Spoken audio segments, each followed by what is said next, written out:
Hello, ladies and gentlemen. I'm Peck. I'm Chris. Tonight we're actually going to be doing another one of our little historical ones. We're going to be going back and looking at a promotion that made a little bit of a wave. A lot of you casual wrestling fans might not be familiar with this one. Some of you will be just because of the name associated with it. We're going to talk about XWF, Hulk Hogan's promotion. Yeah, this was something interesting, and me and Brandon talked with Eric Santa Maria about this, and he said that, well, it's just another fledgling TNA promotion type thing where it just wasn't, just another promotion that was out there. But I liked it, and I'll tell you why. I felt like they were kind of ahead of the game production-wise, and I felt like they had some kind of chemistry with a lot of the wrestlers and the look, and like at least with me, like my chemistry with wrestling. I liked the look of it. Basically, this was the brainchild of Jimmy Hart, the Nasty Boys, Greg Valentine, Hogan. They're all kind of in on it. They were pitched the idea by Kevin Harrington.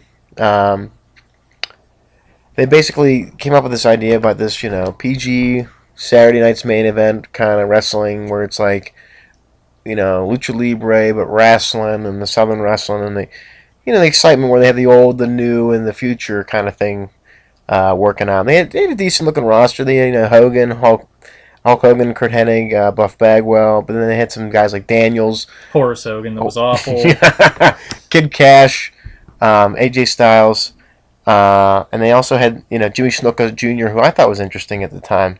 Johnny Swinger. And they had and the favorites like the Public Enemy. They had the Road Warriors. They had the Nasty Boys, the Harris Brothers. And they had the Wall, and Jerry Lawler was there. So they had a nice mixture of people, and of course Brian Knobbs and Jerry Saggs and Big Vito. Horace Hogan. Horace Hogan, yeah. But they also had some interesting guys too. This Dresden guy, he was like from Germany, so to speak. I would hope. It almost looks like Test in the one picture we have here. And they had Ian Harrison and Lex Lovitz. They had some different guys. Like Shane Douglas in that one. He does, yeah. It's different because he had a mohawk when he originally aired. And they had the old legends like Valentine and Jim Duggan. Duggan, yeah, and Virgil. I don't know if you call him a legend, but Johnny B. Bad, a.k.a. Mark Miro. Yeah. And Vampiro was there, too. So was Disorderly Conduct, Norman Smiley, Marty Jannetty. But they also brought in fresh faces like Josh Matthews at the time that was in Tough Enough. No wonder they failed. And, of course, Barry Harwitz. You gotta love him. What the hell was Josh Matthews Tough Enough for? Opening a pickle jar? He almost looked like one of those backyard wrestlers, but, He was a wrestler? He was in the original Tough Enough.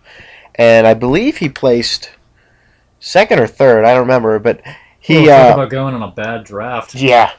They also had Hale, too. I liked Hale. He was a good prominent big man. He was a big dude. But he passed away, unfortunately. But Josh Matthews was brought in right off of that Tough Enough thing because he lost, and I guess it ended in, I don't know if it was June 2001 or whatever. Which one was this? Was this the This was the very first Tough Enough they had on MTV, and Maven won it. This was the very first one. Oh. Yeah, we're talking. Oh, no. This is eons ago. So he was fresh off of that, and they brought him on the show to be I guess one of their bigger cruiserweight type of stars, Freshly dead on the side of the road. So basically, the XWF. That was funny. The XWF was kind of trying to be like the void that was left with WCW closing in 2001, and these promotions were like a dime a dozen because that World Wrestling All Stars just came out earlier, and something else was in the works too. It wasn't TNA at the time, but there was something else around. I don't know if it was MLW. I think that came later. So did Ring of Honor. But this was one of those promotions that came out, they were talking about. And the biggest thing I heard is Hulk Hogan starting this promotion. It's going to be big. Universal Studios. They're going to get TV time eventually. They got Rowdy Piper. They got Sable. They got Mean Gene. They got all the faces that you would recognize as a casual fan. They had Tony Schiavone and the King doing the announcing. And it seemed pretty big at the time, what they were talking about. And this roster's pretty big. Looks like they got about 50 guys or so. Not too bad. So they had a decent group. It was something to start with, it wasn't anything 120 guys like WCW had, but it was something that had mostly, maybe, there's Carlito too, they had Carlito at the time. It wasn't like they had a bunch of nobodies and they were putting them on television. There was a whole bunch of names here that you recognize either from ECW, the NWA, WCW, or former WWF, or even maybe the indie scene if you were into that. So there was enough guys that would make some type of fan, either the casual fan, the diehard fan, or the old fan, come back to it and navigate. And they had enough guys in the talent pool here where they had the legends, the current stars, and the future to make this all work. And I thought it was a good mix. I thought it wasn't like Ring of Honor can be where it's just cruiserweights, and I thought it was different from TNA because it didn't look so low end and so cheap. I thought it had a great mix, and I thought it was something that was going to become something bigger than it became. They shot, I think, 10 episodes of Universal, so they were ahead of the game right there, right ahead of TNA. They got a studio right off the bat. So matter of fact, the same studio, yes, essentially. They were ahead of their time right there. I mean, that wasn't too bad. And I thought, I looked at the set, and it looked good enough for like where it was. I mean, the ring was different looking, and they had pyro and all that, but it wasn't like a huge arena, but it was cool enough to get you interested. And to me, if the wrestling's good, it doesn't matter what the arena looks like. And I thought, the wrestling, when I watched the shows on the DVD that was later released, they only had 3 episodes and then some bonus stuff. I thought the matches were kind of rushed, but it was for TV time, of course, and all that. Yeah. And they were just starting out. But I liked it. I thought it could have been something special. But I think the problem was, I've heard this over the years, is that, everybody left. True but untrue. They were doing house shows in 2002, and Hogan left. So Hogan is the only one that really left, and Mean Gene. So those are the 2 guys that left in 2002 that I'm aware of. Now, when did Dawn Marie leave? She left in 2004 or 2005 to do her spot with WWE. I think it was 3. 2 or 3. Late 2002. So it wasn't like right away. Okay. And Sable and Piper, they left in 2003. But Hennig, he left in 2002. But it wasn't like this huge mass exodus that they make it seem to be. Here's the problem, too. Looking at this roster right now, I can tell you what the problem is. None of these guys were, blue chip guys at the time. Now, AJ Styles went on to become, something great. He went on to become a name. But the problem is, you had a lot of guys on this roster that were solid utility players. You had Kid Cash, for example, could really, really work. Really worked, made a reputation for himself in other companies. And, he was solid, but, I don't think he was used as a linchpin of the company like he should have been. All your other guys that you have the has-been and the nobody problem, which means you have a lot of veterans that they're names, but they're not necessarily recognized for great reasons. I don't want to see Buddy Lee Parker wrestle. I don't care about, I would care about Psychosis. I don't care about Road Warrior Hawk. As a singles competitor, who gives a shit? Oh, they had Animal, too. Yeah. I don't want to see the Legion of Doom in the 2000s when it was really sad. They had Vampiro, who, for one reason or another, his career after WCW really has never worked out. He's never had good opportunities. And then all the young guys that you have, like AJ, who wasn't established, and all these other, quite frankly, honestly, I've never heard of half of these people. Well, a lot of this is TNA 2002, because Kevin Northcutt, he joined, Kid Cash, Guerrera. Now, having Juventud was strong. That was good. Yeah. Psychosis was Quick Kick, that's low-key. A lot of these guys, Norman Smiley, they all went to TNA anyway. But well, right, yeah, but Lenny looking Lane. upon it from a present perspective then, you honestly would not know who half these people are. I've never heard of Vito DiNucci. I'm trying to take a look to see who this actually is. Is he related to Dominic DiNucci? Larry Brannon, I have no idea. I never heard of him. Maybe they were just trying to capitalize on Dominic DiNucci's fame by giving somebody his last name. Maybe he didn't. Remember Michael Shane was supposed to be Shawn Michaels' cousin, and I don't think he was? Might be. I don't know. I've heard of Lex Lovett. He's like an indie guy. Wait a minute. Is that Eric Ecstasy? Where at? Lex Lovett. No, that's somebody else. That's an old-time yeah, that's true. Eric indie Ecstasy kind of guy. looks like the killer from Shocker. That's not him. Well, the main guys that left in 02, though, were like Hennig, Mean Gene, Hogan, and Jerry Lawler, because he actually left in December 01. He came back right after that invasion. Maybe might have been even late November. Was Hogan an in-ring competitor for them? Yes, he was for this. Yes, he was coming back. This is pretty much all about his comeback type of thing. But see, you had... I figured as much it would be all about him. It always is, and that's the problem. And, but the thing, too, is, like, when he left, that's a big draw. Like Eric said previously about TNA, he's a big draw for networks to look at. When you look at this as a TV representative that has somewhat of an idea of wrestling, yes, that might be okay. Mr. Perfect. I got Greg the Hammer Valentine, I got Hacksaw Jim Duggan, yes. I have the Nasty Boys, Jerry the King Lawler. Yeah, there's some names. Guerrera, yeah. There's some names here that, just the Road Warriors that, Virgil, like, there's some name recognition there, like, from an older perspective, I guess, of someone that's a network guy, say he's like 45, 50, he might remember Barry Hartwitz. I don't know if he really will remember Barry Hartwitz, but just watching wrestling from the 80s would say, okay, here's the guys here that I remember. This looks pretty legit. Decent roster. Hogan's there, that's a big name. Mean Gene Okerlund, that's a name. Rowdy Piper, that's a name.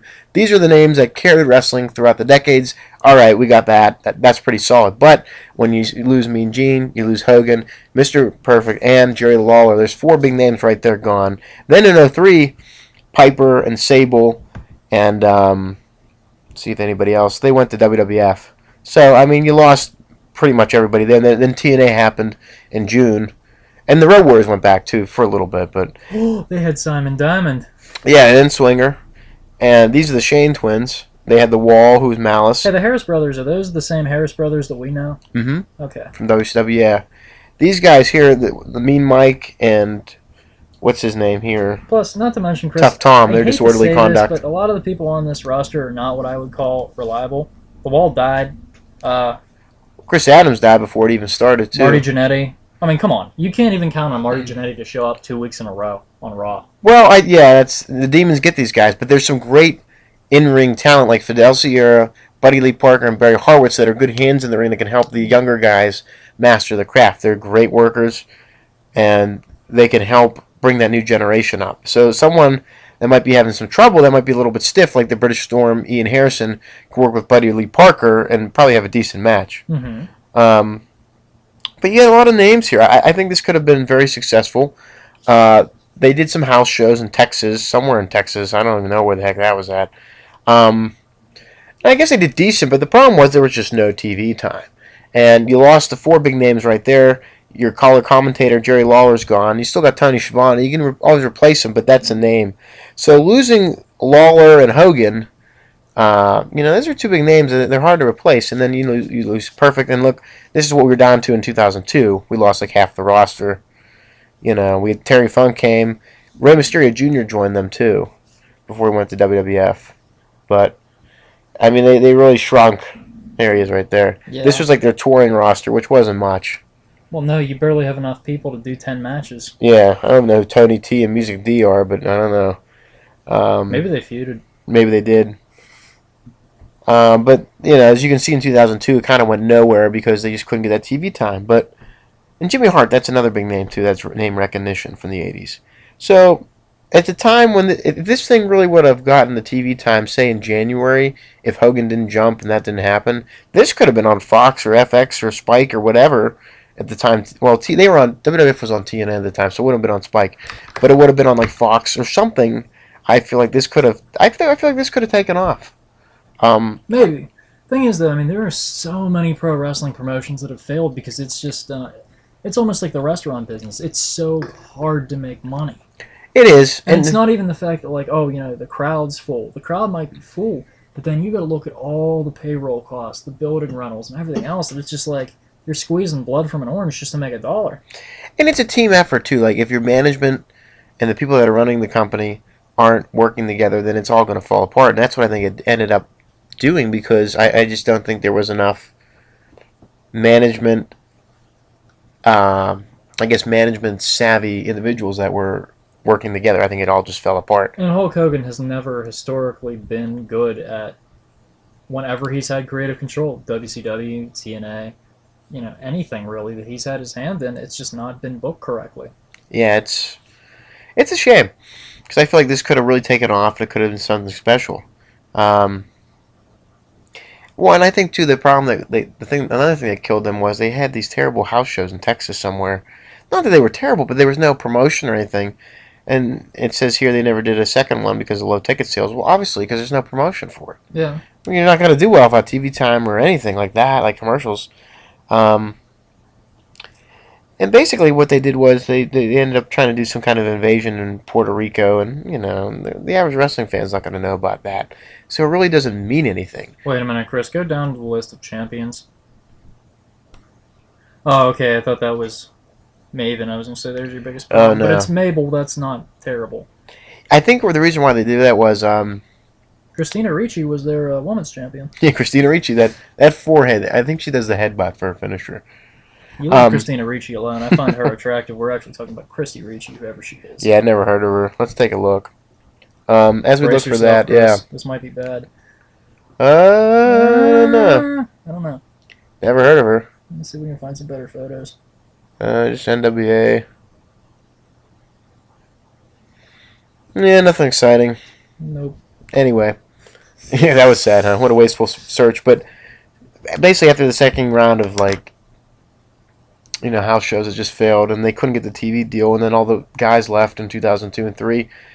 They were trying to get Sting and Scott Hall at the time in 2001. That wasn't going to happen. Mr. Reliable, Scott Hall. That's another. I would never hire that man. The anti-Ty Cobb of professional wrestling. The streak of no shows. I know. Well, then they did the DVD release in 2005, and they had the 3-disc series because Jimmy Hart bought the rights, and they did that, which is cool. They tried relaunching this, and I really thought this was going to actually happen again because Hogan did that whole Hulkamaniac Friend Tour or whatever. I thought that was kind of like the XWF coming back because they relaunched the website.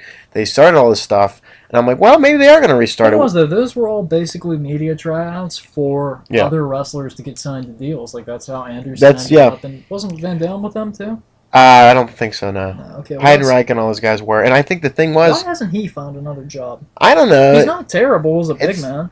Might be a personal thing where he just doesn't want to come back. But the thing is, with that Hulkamania tour, I think that was testing the waters to see if he wanted to start as another promotion or bring back the XWF and be a third-rate competitor. Because I was hearing rumors that they were going to do XWF. They were going to do what TNA did. They were going to pay you pay 2 hours for 2 hours of pay-per-view. You'd buy it for $10, and I would have watched it because they said they were pretty much going to bring back whoever they had, who was ever still alive and could go in that show, and probably bring in some new prospects too. And I thought that would have been a great show because at the time, 2009, TNA was struggling anyway. But pretty much that's how Hulk brought in all those guys. He brought in the Nasty Boys, Val Venus, and all them, Flair, and everybody from that tour. He pretty much brought in the whole tour. You know how that went, but great at first. Yeah, but they shut down the XWF website, and nothing really happened. But I think this could have been something decent. They had a good roster. I thought they had a decent look to the show. I think matches would have been neat, some feuds, because towards the end of the first DVD, they were starting to feud Bagwell and Vampiro, and that was kind of picking up on some WCW fans. Enough, I would have went, but I honestly wouldn't pay much money to see this. I'm sure they would have probably done the Universal Studios for the tapings, and they probably would have done some touring, but they were almost ahead of the game, really, compared to TNA. It would have took years to do house shows. It took them 3 or 4 years just to do house shows. But there was some decent talent here, and it was all the future anyway. And most of these guys ended up in TNA at one point or another. I think Simon Styles. Yeah, Eden Storm, he showed up once. Hennig was there for a while. Bagwell, Devin Storm, all these guys. So, Prince Ikea, he never went, but oh well. It was something decent. I felt there was at least a good tag team division. You had the Public Enemy, you had the Road Warriors, you had the Shane Twins, Harris. Ikea from? He's the artist formerly known as Prince Ikea as well. He's a WCW guy. Was he only in WCW? Mm-hmm. Why do I know his name then? His dad, or his uncle, was Curtis Ikea. I don't know him. I know Prince. I just used to talk to him about him all the time. I don't know. Maybe that could be it. Yeah. Lenny Lane looks like Benoit from the side. He does, doesn't he? He was another one that was, I felt an underused talent. I thought Lenny Lane had some decent talent. And I felt this promotion could have been a place where a lot of these guys could have gotten the push, because it was no more prima donnas was their slogan. But they bring in Hogan in that too. I think that's kind of ironic. Yeah, that's very anticlimactic there. Yeah. But I felt this was it's all right, no more BS. We're going to have a good wrestling product. And I felt this is a pretty decent roster to do so. Well, that's the thing, though. None of these guys really had flash. They were all just basically solid workers, Yeah, and I think with time you could have built up a lot of these guys to be something special too. There was enough talent here, he would have kept the best wrestlers like Juventud and Psychosis just in the weight class. And he wouldn't have done anything with them. That's the biggest problem. It's one of those things we'll never know. Would they have done that, or would they? Would history would have repeated itself, or would have been something different? I don't know. History always repeats. It seems like it anymore. I know. But even if they got a TV deal and he left, I think they still could have worked it out. I think they still could have, with as much talent as they have, unless they. I'm sure the TV network would want to sign Hogan into a deal. They're not going to just let him walk off. True, but I believe the NWA had more money and more backing to start TNA. That too. Could be. Just depends. I don't know what the financial situation was, but if Hogan's A lot backing better it, than it is now. oh yeah. But I'm sure they could have been business savvy and they could have made this work. This was a good enough promotion where I feel like there was enough guys on this roster that even if some would have gone and stayed or whatever, it still would have been pulled off. It was decent. It was enough. It was enough to get by, and I think there would have been some good feuds. Yeah. Plus, you never know what free agents they can get either. Because you figure the Wall, that was like untapped talent. So AJ Styles, you have Hale, that was another big guy. He was supposed to be their main heel, which he was a big boy. I could have seen that. He was a big-looking type of Goldberg type of guy, but times like 10. He's big. So there's enough guys here. I've heard of Eric Priest, too. He was like his gimmick was like the best supermodel for like the underwear supermodel or something funny. Sylvain Grenier, basically. Yeah, before his time. Oh, So, it was enough here. He's from the NWA, too, or the AWA. I remember him. They brought back the AWA before Vince sued him and made him go out of business again.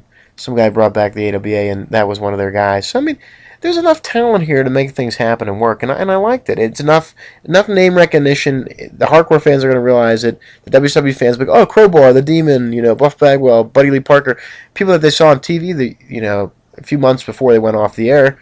So, there's enough here to make it work. And if, people will come and go, but as long as the product stays good, people are going to watch it. You think, like, say they got a deal in December, January, how long you would have thought till the first pay-per-view? I would think 4 or 5 months. How long until I stop watching? Probably 2 months. Well, if it was good and interesting, what would you... I don't know, man. But look who they brought in. But they brought in Terry Funk later. They brought in Rey Mysterio. They bring more guys in. I'm sure Hall and Nash would have came in too. But see, like Terry Funk, that's like, okay, I'll watch one show, but it's like, am I going to consistently keep watching this? Can I live without watching it? Probably.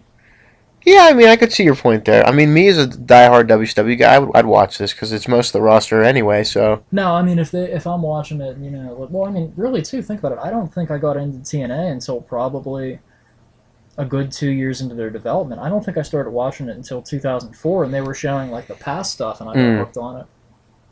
I think, I like the storyline. I like where they were going with some things. And another thing I want to tell you too is that I don't think I mentioned before. They brought in managers.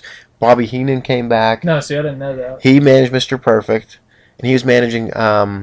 He was his sports agent, but that was the same thing. Yeah. Sonny Ono was brought back, and he managed this guy here, Vapor. Yeah. Who was actually ended up going to the WWF anyway in 03 is that Japanese tag team with Akito and Sakota. He's Sakota. Yeah.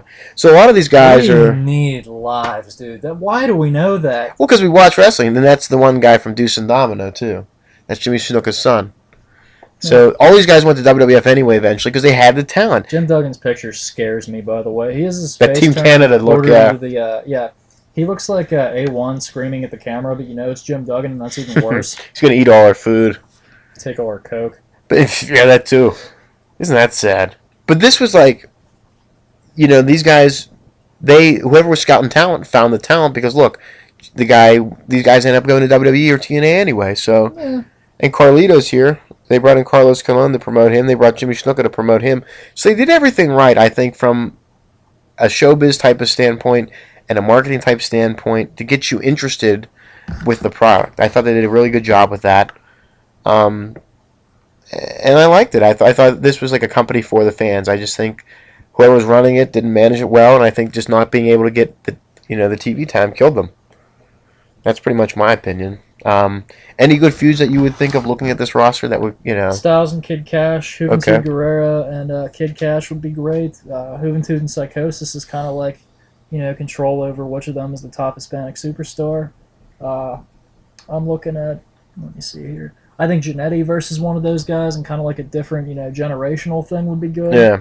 Or, especially, the difference between the late 90s and the early 90s, which one would have been better.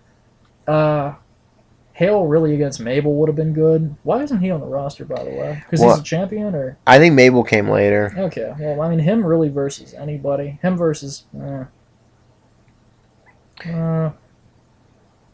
it doesn't really matter. Him versus Conan would, for maybe one show. Vampiro versus Hale would be good.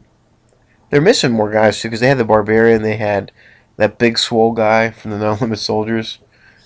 or 4x4, whatever his name was, one of the big muscles. I don't know. He was in Harlem Heat 2000. Oh God, that guy. And they had Typhoon too. Like they were like the security guys for Sable. So I thought that was kind of neat to put them in that role because that makes sense. They're big guys. This is a random question. Who's the security guy in TNA with a mullet? I don't even know. Why is he always there? He's like that EC. You know who that is? That's the guy who was like he does like that security for all the wrestling promotions. He was on. That guy. He's on True TV. It's like Centurion. No, some kind of weird name for their security. But he did Lucha Libre USA. They work. It was a company that did the ECW security. Yeah. Yeah, he's there for that. Yeah. Yeah, he's collecting a paycheck. God bless him. I definitely feud the Nasty Boys with the Road Warriors again. I'd feud Horace Hogan with Hulk Hogan and make him be like, why did you stall my push? Do something like that. I don't think anyone would want to see that. I think it'd be funny, though. I think it'd be funny just to see. I mean, that's something. I would have Hale just kill people, which he kind of did. A lot of these guys I really don't know. Well, Bagwell and Vampiro I get. Maybe Conan go on one of his racist things again and, feud with the Sable or something, because that's all he likes to do. I'd have the Wall just destroy people as well and probably build the Wall towards Hale. Would Salt be more effective than a Wall against Hale? You think, yeah. And there's a lot of, Swinger and Simon Diamond. They were feuding with Jerry Lawler during the tapings for some reason. So that was cool, but I put them... there's not enough tag teams to really have a good match with those. No, they're not. Yeah, I there's don't really not see that many people except ones that look similar that you could throw together. They had Psychosis and Juventud Guerrero as a makeshift tag team, but when they really should be singles competitors. Yeah, maybe the Harris Twins at first, but there's not really much to go with. Well, I mean that's all you can do with them. You can't have them as singles. Yeah, and Lenny Lane, I'd like to see who he's feud with too. Yeah, but. I mean, it's hard to book this because I really have to look at the entire roster because there's people missing from this. But yeah, definitely. I thought it was a good start, and I thought it was a good promotion, and I thought it had potential, but just didn't work out that way, and that's just how the business goes. So, final thought: I thought it was a great promotion, but just didn't have a chance. I'm skeptical, but I mean, I would have given it a shot if I'd have known about it. Yeah, I think with time it would have been something special, but I know. Well, I'm Chris. I'm Pac. Good night.